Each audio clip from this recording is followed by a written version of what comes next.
Olá, meus queridos, tudo bem com vocês? Muito obrigado por sua presença aqui no meu canal. Eu sou Enilton Filho e para mim é mais que um prazer ter você aqui sempre assistindo os vídeos, comentando, curtindo, compartilhando com o pessoal. Você sabe que nós estamos em uma série de estudos e o tema central da nossa série é como interpretar as Escrituras. No tema passado, a nossa aula passada, nós estudamos o tema 7 do nosso guia de estudos, que foi idioma, texto e contexto. Nós vimos as questões idiomáticas na Bíblia, as expressões de contexto, as palavras e seus significados dentro dos seus contextos. Vai passar aqui ou é aqui, um cardzinho direcionando você para a aula anterior, se caso você ainda não assistiu, ok? Em nossa aula de hoje, nós vamos estudar, o título da nossa aula de hoje é A Criação, Gênesis como Fundamento, parte 1. Talvez você possa me perguntar, mas Enilton, para que em uma série de como interpretar a Bíblia, nós vamos estudar sobre o Gênesis? E eu lhe respondo, o Gênesis é o fundamento, meu amigo, de várias das nossas crenças. Se você tirar o livro do Gênesis da Bíblia, vários pilares da nossa fé serão destruídos e cairão por terra. Eu não sei se eu estaria exagerando em dizer que se existisse apenas o livro do Gênesis, esse livro já seria suficiente para a gente compreender as maiores e melhores verdades deixadas por Deus aqui na Terra. Talvez o estudo de hoje vai ficar um pouco longo, mas eu gostaria de garantir para você, eu garanto para você, que depois dessa aula você não vai enxergar a Bíblia com os mesmos olhos. Você, meu querido amigo, você, minha querida amiga, que caiu aqui nesse vídeo de paraquedas, depois que você assistir essa aula até o fim, você vai enxergar a Bíblia com olhos totalmente diferentes. Esse estudo vai impactar você, a maneira como você interpreta a Bíblia, a maneira como você vê o livro de Gênesis e a maneira como você interpreta e vê muitas das nossas crenças fundamentais, ok? Então a aula de hoje é Gênesis como fundamento, a criação. Gênesis como fundamento, parte 1. Em nossa próxima aula, teremos então a parte 2. Eu gostaria de hoje, queria que nós fôssemos além. A gente tem que sair um pouco do óbvio. Eu acredito que a lição da Escola Sabatina, o nosso guia de estudos, ela está nos mostrando o óbvio. E, na minha opinião, o óbvio é a mesma coisa que colocar um guarda de trânsito debaixo de um semáforo para poder organizar o trânsito. Isso é a coisa mais óbvia do mundo. E eu acredito que nós, estudantes da Palavra de Deus, eu fico muito feliz que a igreja tenha despertado para esses temas de como interpretar as Escrituras. Eu vejo uma preocupação da igreja com relação à interpretação das Escrituras. E eu acho necessário que nós possamos passar um pouquinho além do que está na lição, tá? Porque a gente senão vai ficar muito no óbvio, vai ficar muito chovendo no molhado. Eu trouxe um negócio aqui fenomenal para você, que vai fazer toda uma diferença, tá? Então assim, senta aí, pega uma garrafinha com água, pega a palavra de Deus, uma caneta, um papel e vamos estudar a palavra de Deus. E eu volto a repetir, depois da aula de hoje, você vai ter uma visão completamente diferente das Escrituras, como você nunca antes teve, porque Gênesis é o fundamento. E o livro de Gênesis, se nós compreendermos os pressupostos do livro do Gênesis, nós vamos ter um norte com relação à interpretação das Escrituras. Até algumas pessoas, estudiosos da psicologia, quando você vai fazer uma psicoterapia, você está lá em consulta, para resolver alguns problemas do seu presente, eles vão cavar no seu passado. Então, às vezes você está ali sentado com o psicólogo, ele vai perguntar como é a relação, como foi a relação com a sua família, a sua infância. Talvez você fale assim, nossa, para que eu tenho que saber dessas questões? Porque as nossas origens, elas são muito importantes. Porque Se nós conhecemos as nossas origens, se nós conhecemos e sabemos de onde nós viemos, muito provavelmente a gente vai saber para onde nós iremos e como vamos solucionar alguns problemas da nossa vida. Então, estudando o Gênesis também não é diferente. Quando nós estudamos o Gênesis, quando nós interpretamos, analisamos o livro de Gênesis, nós vamos ter um norte muito poderoso e vai nos guiar em muitas questões da compreensão da palavra de Deus. E nesta aula de hoje, eu gostaria de mostrar para você a relação do Gênesis com o último livro da Bíblia, que é o Apocalipse. Por isso que eu estou falando para você que hoje nós vamos ficar um pouquinho além da lição da Escola Sabatina. Meu amigo e minha amiga, se a gente tira o livro de Gênesis da Bíblia, vários pilares das nossas crenças fundamentais, eles vão por terra, por água abaixo. E é interessante que estudando o livro de Gênesis, nós temos uma ligação perfeita entre o Gênesis e o Apocalipse. Um livro não sobrevive sem o outro. Um livro é a contemplação e a completação do outro. Quer ver? Preste bem atenção comigo nesses detalhes que você talvez nunca prestou atenção, tá bom? Acompanhe comigo. Em Gênesis 1, nós vemos aqui o mundo criado. E no Apocalipse 22, nós vemos o mundo restaurado. Em Gênesis 3, nós temos a entrada do pecado no mundo. Em Apocalipse capítulo 20, nós temos o fim do pecado. Em Gênesis capítulo 3, o verso 15, nós temos a promessa do Cordeiro. Em Apocalipse 12, o verso 5, nós temos o cumprimento da promessa do Cordeiro. Gênesis é o livro da origem e o Apocalipse é o livro da revelação e da restauração. Em Gênesis 2, o verso 9, nós temos: e a árvore da vida estava no meio do jardim.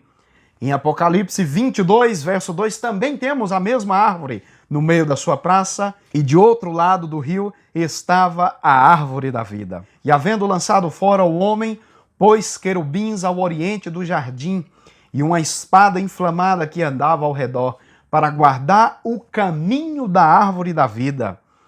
Já em Apocalipse, no capítulo 2, verso 7, diz: ao que vencer, dar-lhe-ei a comer da árvore da vida, que está no meio do paraíso de Deus. É interessante que no livro de Gênesis, outrora o homem foi proibido de comer da árvore da vida porque pecou, porque caiu. E agora aqui no Apocalipse nós vemos Deus dizendo que ao vencedor ele daria para comer, do fruto da árvore da vida. Olha que interessante, meus amigos, essa relação. Em um livro nós temos a entrada do pecado no mundo. No outro, nós temos a tirada do pecado do mundo através do Cordeiro de Deus. No primeiro livro da Bíblia, no Gênesis, nós temos o homem sendo expulso do jardim do Éden, porque pecou, porque caiu. Já no Apocalipse, nós temos a restauração, a recriação do jardim do Éden e Deus trazendo de volta os seus filhos. No livro do Apocalipse, do Gênesis, nós temos um casal que por causa de um fruto, por causa de uma desobediência, foi expulso de um jardim maravilhoso. Já no livro do Apocalipse, nós temos a restauração da humanidade, Deus restaurando e recriando todas as coisas e dando de comer ao homem através da árvore da vida. Veja as relações. Os problemas que foram causados aqui no Gênesis são todos solucionados no Apocalipse. No Gênesis há tristeza, choro, mas no Apocalipse há alegria, há glória e há louvor. Então aqui no Gênesis nós temos um problema, o início de um problema. No Apocalipse nós temos a solução desse problema. Então, meus queridos, não tem como a gente estudar as Escrituras sem antes passarmos pelo livro do Gênesis. Ele é fundamental. Por isso que o tema de hoje é a criação. Gênesis como fundamento, parte 1. Vamos passando aqui para, então, o nosso texto de hoje, que é o verso para memorizar, que está em João, no capítulo 1, o verso de 1 a 4. Em João, no capítulo 1, no verso de 1 a 4, nós temos aqui um texto magnífico. Prestem bastante atenção. Vamos fazer uma leitura atentiva desse texto. O texto diz o seguinte: no princípio era o Verbo, e o Verbo estava com Deus, e o Verbo era Deus. Ele estava no princípio com Deus. Todas as coisas foram feitas por intermédio dele, e sem ele, nada do que foi feito se fez. A vida estava nele, e a vida era a luz dos homens. É tão interessante que esse texto, João inicia o evangelho falando no princípio. É tão curioso, porque esse princípio aqui é o princípio lá de Gênesis. E quando João vai abrir o seu evangelho, fazer uma introdução do seu evangelho, ele apresenta Jesus como sendo o Verbo, o Logos, a palavra. Então, no mesmo capítulo, no verso 14, João confirma. Ele diz que o Verbo se tornou carne e o Verbo habitou entre nós. É tão interessante que agora, sabendo quem é o Verbo, vamos tirar a palavra verbo e coloque agora o nome de Jesus. Porque João apresenta o Verbo como sendo Jesus. Olha como fica interessante a leitura. No princípio era Cristo, e Cristo estava com Deus, e Cristo era Deus. Ele estava no princípio com Deus. Todas as coisas foram feitas por intermédio dele, e sem ele, nada do que foi feito se fez. A vida estava nele, e a vida era a luz dos homens. Olha que coisa interessante aqui, meu amigo.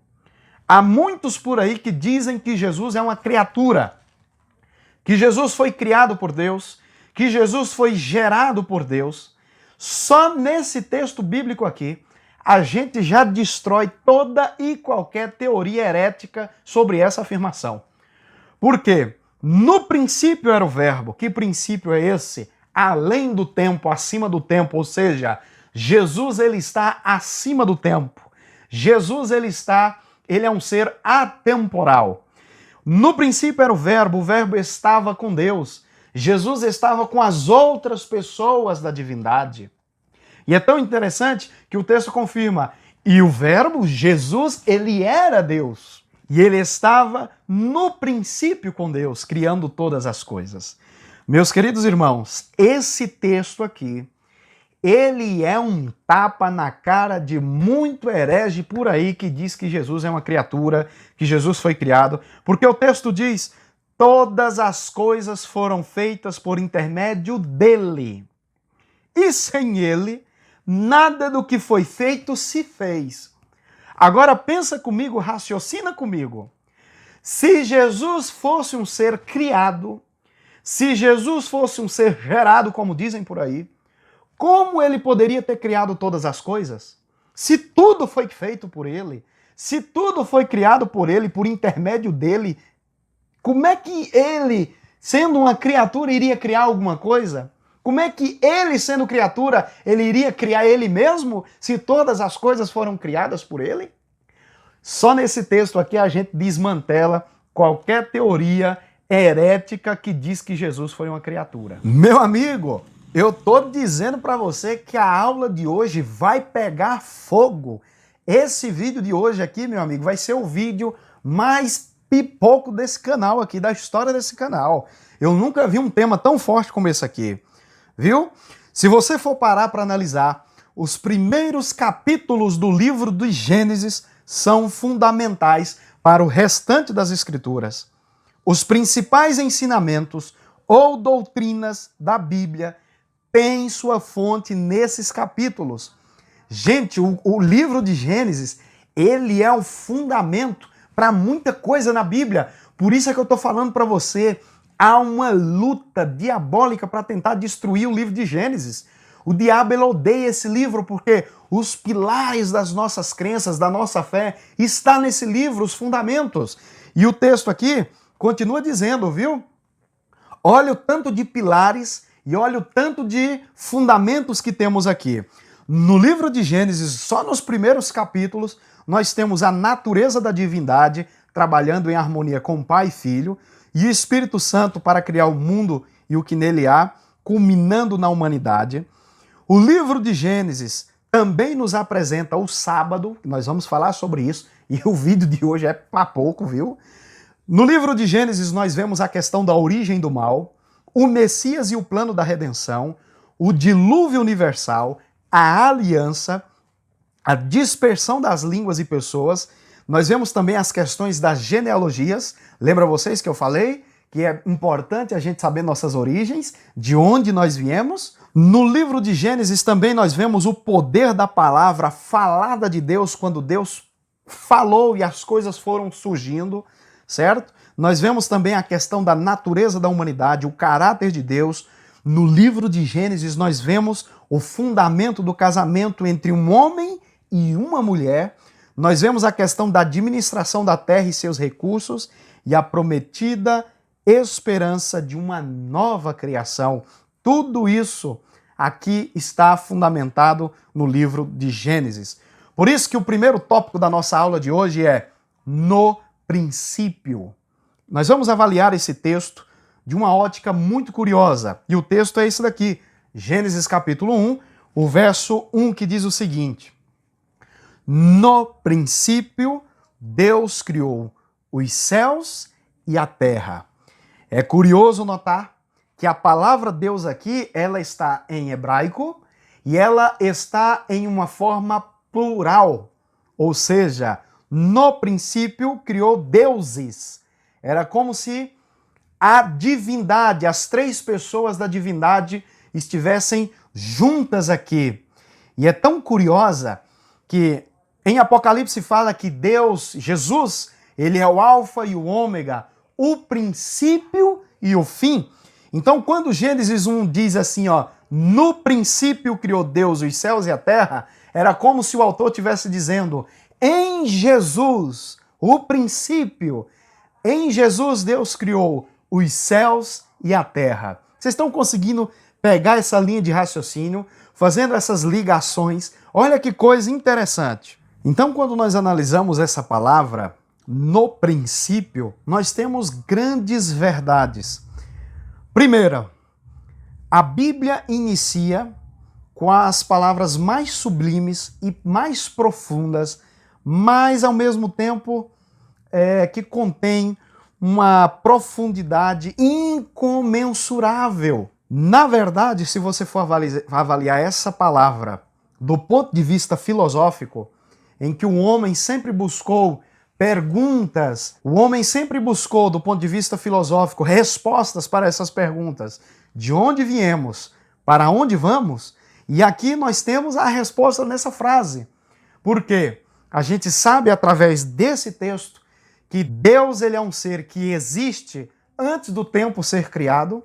Nós existimos porque Deus nos criou em um tempo definido no passado e nós não evoluímos do nada, como alguns dizem que viemos da evolução das espécies, a teoria darwinista que diz que nós evoluímos. Então, a própria evolução darwiniana, ela é contraditória às escrituras em todos os seus aspectos. E nós vemos também muitas vezes as pessoas tentando harmonizar a criação divina do Gênesis, como está escrito, com o evolucionismo. E nós vamos entrar em muitos problemas, porque é como se fosse água e óleo, eles não se misturam, não tem como, é incompatível a criação divina do Gênesis com o evolucionismo, com o darwinismo. E quando nós vamos para a Bíblia, a gente percebe que nesse princípio nós temos o agente da criação. Em João, no capítulo 1, verso 1 a 3, nós lemos, no princípio era o Verbo, e o Verbo estava com Deus, e o Verbo era Deus, e ele estava no princípio com Deus. Todas as coisas foram feitas por intermédio dele, sem ele nada do que foi feito se fez, certo? A vida estava nele e a vida era luz. Então, assim, nós temos esse texto de João 1, verso de 1 a 3, e nós temos também em Hebreus, o verso 1 e 2, confirmando que Jesus é o agente da criação. Então, meu querido, não tem como Jesus ser uma criatura, Jesus ter sido gerado pelo Pai, como alguns dizem por aí, tá certo? A Bíblia ensina que Jesus foi o agente da criação. Ela declara que todas as coisas foram feitas por intermédio dele, e sem ele nada do que foi feito se fez. Lá em Hebreus diz, por meio de Cristo Deus fez o universo. Visto que todas essas coisas têm sua origem em Jesus, no princípio, podemos ter a esperança de que, no final, ele completará o que começou, pois ele é o Alfa, o Ômega, o primeiro e o último. Então não tem para que a gente temer, não tem para que a gente ficar preocupado, ficar com medo, porque Jesus está cuidando de tudo. Ele é o primeiro e o último, ele é o Alfa e o Ômega, o princípio da criação. Passando para o nosso segundo momento da nossa aula, é interessante também a gente notar no livro do Gênesis uma coisa muito curiosa, que é os dias da criação. Nos últimos anos, tem havido uma certa tendência de se entender a semana da criação. Alguns têm interpretado a semana da criação como sendo algo metafórico, ou uma parábola, ou até mesmo um certo mito. É interessante notar que isso surgiu como um resultado da teoria da evolução para tentar explicar, e essa teoria da evolução ela pressupõe longos períodos de tempo para explicar o desenvolvimento da vida no planeta Terra. Então, algumas pessoas, é isso que eu volto a repetir, não tem como conciliar a criação, o criacionismo bíblico com a teoria evolucionista darwinista. Não é compatível, meu irmão. É água e óleo, não dá. E por causa disso, as pessoas têm interpretado mal os dias da criação literal. Por exemplo, e quando nós vamos para a Bíblia, nós temos o seguinte texto em Gênesis capítulo 1, verso 3 e 5, que diz o seguinte: Disse Deus, haja luz, e houve luz. Deus viu que a luz era boa e separou a luz das trevas. Deus chamou a luz de dia e as trevas de noite. Passaram-se a tarde e a manhã, e esse foi o primeiro dia. E é interessante, curioso, porque quando nós vamos para o livro do Êxodo, no capítulo 20, o verso 8 e 11, nós temos o seguinte texto: Lembra-te do dia de sábado para santificá-lo, 6 dias trabalharás e farás nele todo o seu trabalho, mas o 7º dia é o sábado dedicado ao Senhor teu Deus. Nesse dia, a Bíblia fala, dá o esclarecimento, dia, não farás trabalho algum, nem tu, nem teus filhos ou filhas, nem teus servos ou servas, nem teus animais, nem os estrangeiros que morarem em tuas cidades. Pois em 6 dias fez o Senhor os céus e a terra, o mar e tudo que neles existe. Mas no 7º dia descansou. Portanto, o Senhor abençoou o 7º dia e o santificou. É tão verdade a criação literal do Gênesis em 6 dias que ela é confirmada nos 10 mandamentos, escrita pelo próprio dedo de Deus. Então aqui, a palavra hebraica para dia é Yom. Essa palavra é usada constantemente em toda a narrativa da criação para designar um dia literal. Então, algumas pessoas querem usar o princípio dia e 1000 anos. Algumas denominações acreditam que Deus criou a Terra em 6.000 anos. E não tem condição isso não é verdade. A Bíblia, a termologia bíblica em hebraico, ela nos traz o dia literal, uma unidade composta entre tarde e manhã e que forma um dia literal. Então, meus queridos, a unidade, os 7 dias da criação, eles devem ser entendidos como uma unidade completa de tempo, certo? E isso é importante, é introduzida pelo número cardinal errad, ou seja, que é um, mas é um composto entre uma parte e outra. É tão interessante quando nós estudamos essa palavra errad, porque ela é uma unidade composta, é uma coisa só, mas composta por outras. Eu já expliquei isso no vídeo da questão da trindade, né? Eu vou botar o cardzinho aqui para você entender a explicação da palavra errad.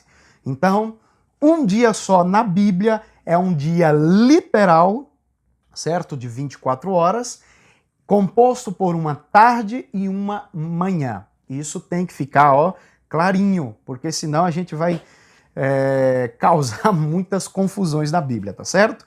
Além disso, a natureza literal do dia foi tomada como certa quando Deus escreveu com o seu próprio dedo o quarto mandamento, que foi o que nós lemos aqui agora, né? Ali é dado a ordem para nós lembrarmos do dia do sábado. Por que é para a gente lembrar? Porque em 6 dias fez o Senhor Deus os céus e a terra, e no 7º dia o Senhor descansou. Entendeu? Então, ela é repetida no quarto mandamento para que a gente pudesse lembrar, e é dado uma ênfase nos dias da criação, ok? Nós vamos agora passar por um dos pilares da base da nossa crença, que é a questão do sábado, certo? O sábado da criação. Meus queridos irmãos em Cristo, o 7º dia, o sábado, ele está sob fortes ataques religiosos principalmente. E esse fato a gente pode ver muito facilmente nos cronogramas de trabalhos corporativos, de empresas corporativas, e constantemente esse dia tem sido atacado. E nós temos aí uma mudança, e a gente percebe, quem já estudou as profecias, né? Quem já estudou essas questões de mudança de dia, percebe o calendário gregoriano que mudou, colocando a segunda-feira como o primeiro dia da semana, para o 7º dia justamente cair no domingo, como alguns querem afirmar, né? Então, quando nós vamos para a Bíblia, a gente vai mexer agora com Bíblia. Eu quero apresentar para vocês alguns textos da Bíblia com relação ao sábado. Em Gênesis capítulo 2, o verso de 1 a 3 diz o seguinte: assim que foram concluídos os céus e a terra, e tudo que neles há, no 7º dia Deus já havia concluído a obra que realizara, e nesse dia descansou. Abençoou Deus o 7º dia e o santificou, porque nele descansou de toda a obra que realizara na criação. Vale ressaltar que o sábado faz parte da criação. O sábado foi um dia criado por Deus para nós descansarmos, para nós lembrarmos da criação. E é tão curioso porque Deus, ele para dar o seu exemplo, ele mesmo descansou, abençoou e santificou esse dia que é o sábado. É curioso que quando nós vamos para o Êxodo no capítulo 20, o verso de 8 a 11, nós já lemos, mas vamos ler de novo para fixar na nossa mente. Já começa dizendo, né? Lembra-te. É tão curioso essa expressão desse verbo, porque se falou lembra-te, ele sabia que futuramente alguém iria esquecer.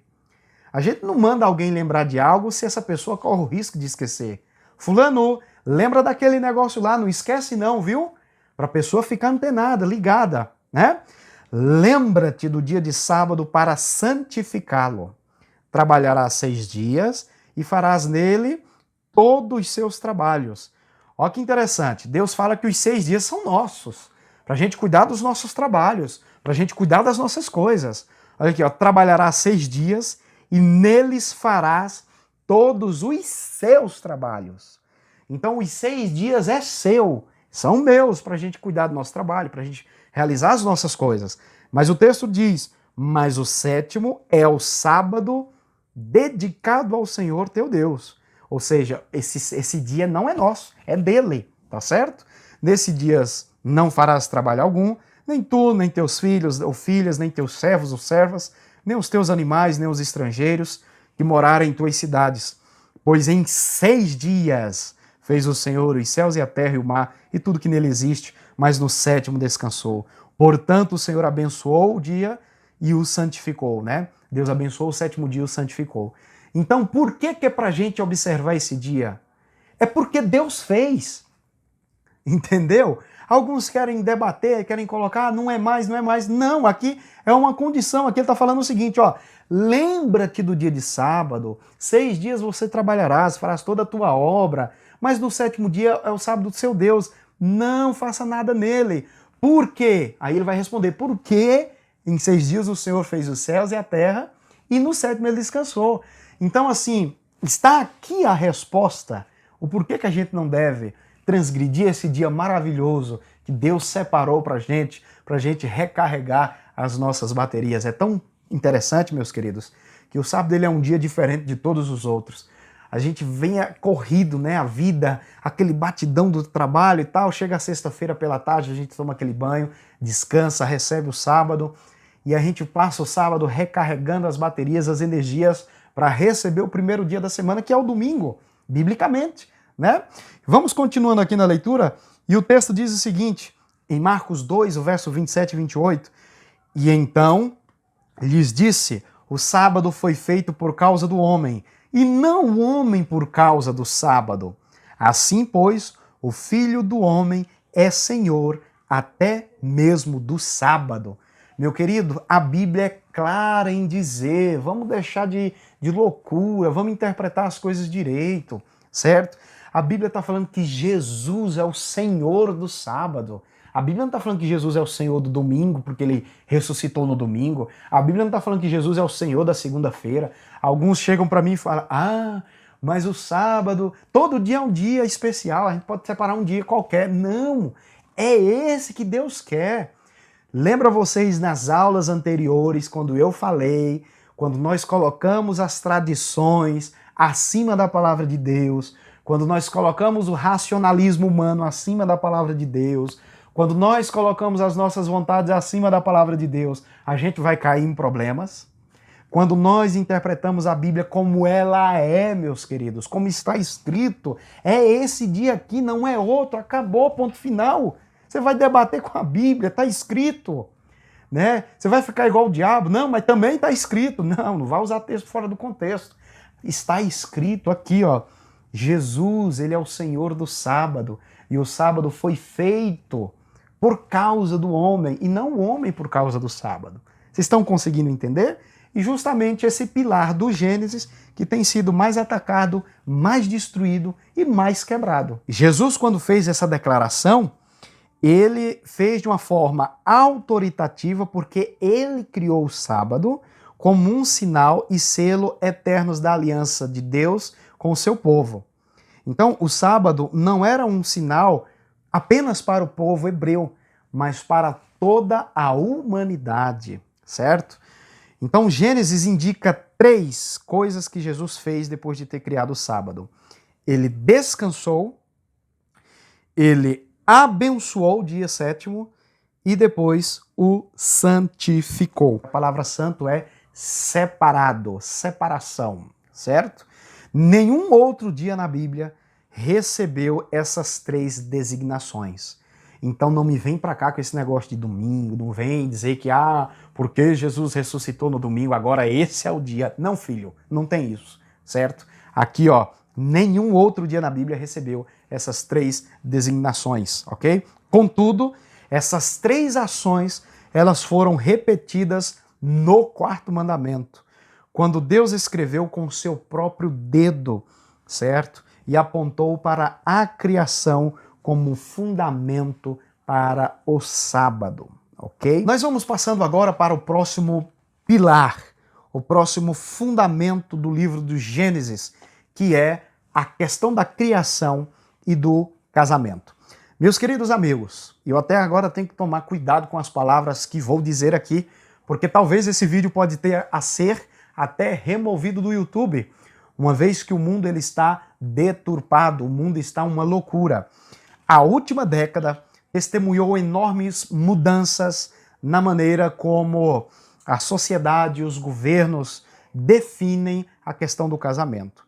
Muitas nações, eles aprovaram casamentos de pessoas entre o mesmo sexo, ok?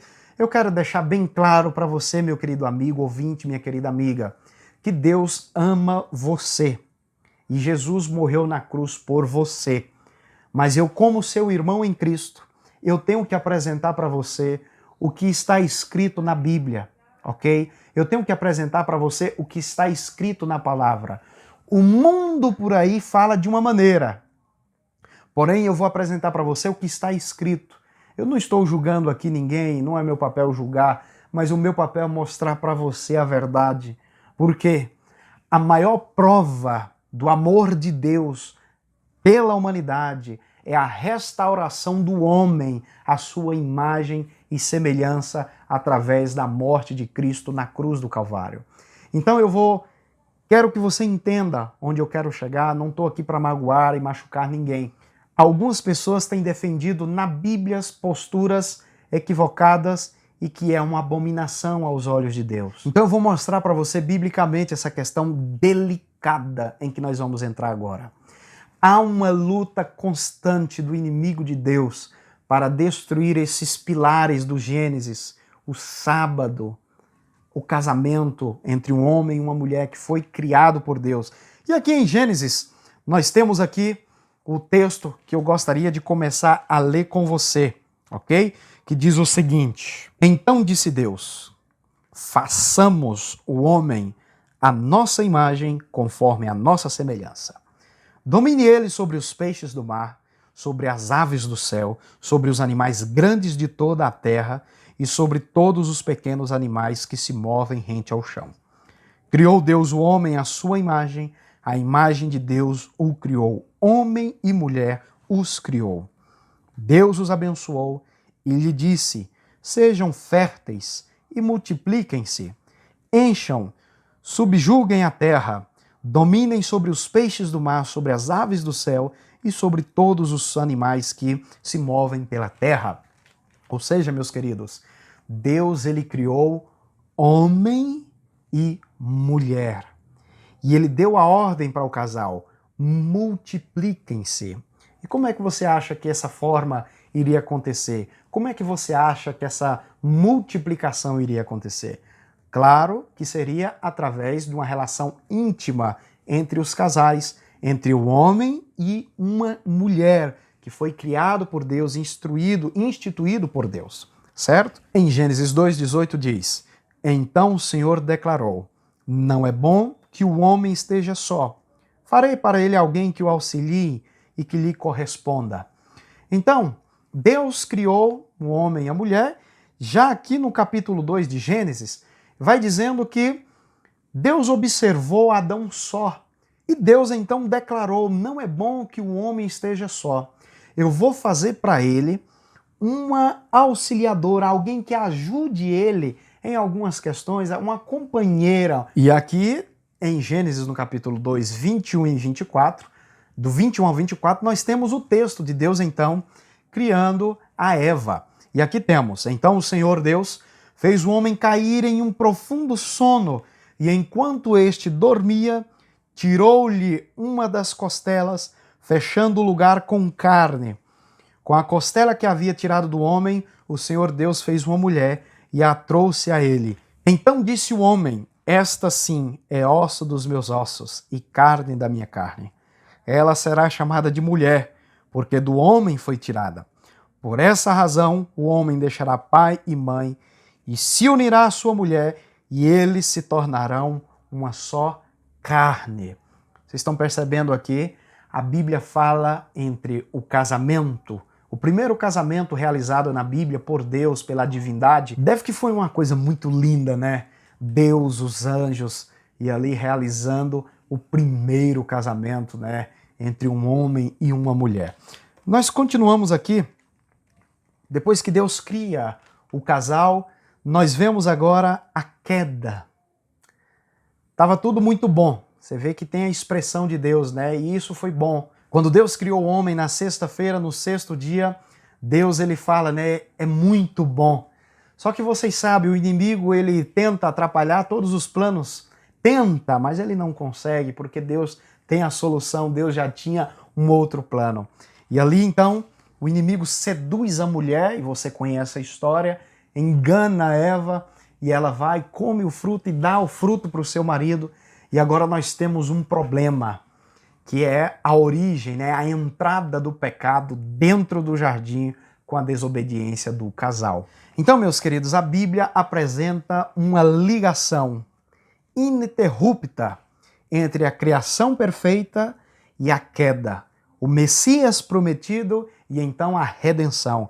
Esses eventos importantes, eles se tornam o fundamento do tema importante que é a questão da história da salvação da humanidade. Em Gênesis, no capítulo 2, o verso 15 e 17 diz, né, o Senhor Deus colocou o homem no jardim do Éden para cuidar dele e cultivá-lo. E o Senhor Deus ordenou ao homem, coma livremente de qualquer árvore do jardim, mas não coma da árvore do conhecimento do bem e do mal, porque no dia em que dele comer, certamente você morrerá. E o texto, né, continua dizendo, né, os problemas que aconteceram depois. O homem, infelizmente, não obedeceu a Deus e teve muitos problemas, e problemas esses que ultrapassaram gerações, décadas, séculos, milênios, até chegar a gente aqui, afetou até nós aqui e nos afeta até hoje. Você vê um problema, um erro cometido lá no passado. Por isso que eu falei no início, é importante a gente saber as nossas raízes, é importante a gente saber de onde viemos, porque a gente vai entender os nossos problemas atuais. Por causa do problema da desobediência de Adão e Eva lá atrás, a gente vem sofrendo hoje aqui, nos nossos dias, problemas de saúde, problemas pessoais, de relacionamento, cargas, heranças genéticas que estão em nós por causa do pecado. O pecado se tornou algo genético, está em nossa natureza. E agora Cristo, temos a promessa de Cristo nos redimindo através do seu sangue, através do seu trabalho no santuário celestial e concluindo tudo isso com a sua volta para nos buscar. Gente, isso é maravilhoso demais. Isso é magnífico. E quando nós vamos para a Bíblia, em Romanos, no verso 5, 12, 6 e 23, nós temos a confirmação de assim como por um só homem entrou o pecado no mundo, também por um só homem vem a redenção, a nossa salvação, a nossa libertação. Os escritores bíblicos posteriores, eles confirmaram declarações bíblicas anteriores e apresentaram algumas ideias adicionais. Então Paulo, ele escreveu, né, dizendo que assim como por um só homem entrou o pecado no mundo e pelo pecado a morte, assim também a morte passou a todos os homens. Mas na perspectiva evolutiva, a morte já estaria presente há milhares de anos. Então essa ideia de conciliar evolucionismo mais uma vez com Bíblia nunca vai dar certo, não tem condição. Nós temos então que nos firmarmos na palavra de Deus e acreditar firmemente nos fundamentos do Gênesis, porque se nós tiramos, estilo aqueles vídeos de dominó, né? O cidadão constrói ali algo magnífico, grande de dominós, e ali ele tira um dominó e um vai caindo, vai destruindo os outros e vai derrubando. Se nós tiramos um pilar do fundamento do Gênesis, um só, a gente vai ter muitos problemas na Bíblia. Então por isso que nós devemos aceitar o Gênesis em sua totalidade e de forma literal, não como um livro de histórias da carochinha, não como uma parábola, nem mesmo como um livro de mitologia. Nós temos que aceitá-lo como ele é. Quando nós estudamos essas questões da queda, a criação, a queda e a cruz, nós percebemos que o pecado surgiu na vida humana, lá no Jardim do Éden. E Deus, através de Jesus, então traz a solução para nós. A sua vida Ele nos entregou por amor de nós, para nos salvar, para nos redimir, tá certo? Eu gostaria de finalizar a aula de hoje com uma leitura magnífica do Espírito de Profecia, que diz o seguinte: as mais vagarosas mentes, se não forem guiadas pela palavra de Deus, tornam-se desnorteadas em suas tentativas de investigar as relações entre a ciência e a revelação.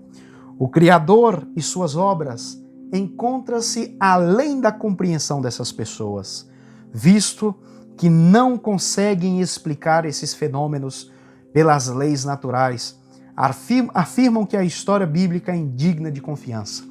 Então tem muitas pessoas por aí, muitas pessoas se utilizando de má fé para desmerecer o livro de Gênesis, desmerecer a Deus, desmerecer a criação. E eu vou dizer um negócio para você sem medo de errar. Na minha sincera e humilde opinião, eu acho que algo mais grave ainda não é nem desmerecer isso, mas também querer conciliar as ideias evolutivas com a Bíblia, querer conciliar filosofias humanistas com a palavra de Deus. E nós já estudamos em épocas, em temas passados, não devemos interpretar a Bíblia com a ótica humanista, com filosofias humanas. Nós falamos sobre as tradições. Em aulas anteriores nós já falamos sobre o racionalismo, o pensamento, a razão humana acima das Escrituras. Nós já falamos de tudo isso, você sabe, você conhece. Então, meus queridos, essa foi a nossa aula de hoje. Gênesis, né? A criação. Gênesis como fundamento. Nós vimos a questão no princípio da criação, que Jesus era o agente da criação, ele era o princípio que estava na criação, através dele Deus criou todas as coisas. Nós vimos a questão da criação literal em 6 dias, em 7 dias, melhor dizendo, o sábado como sendo um dia criado, abençoado e santificado por Deus.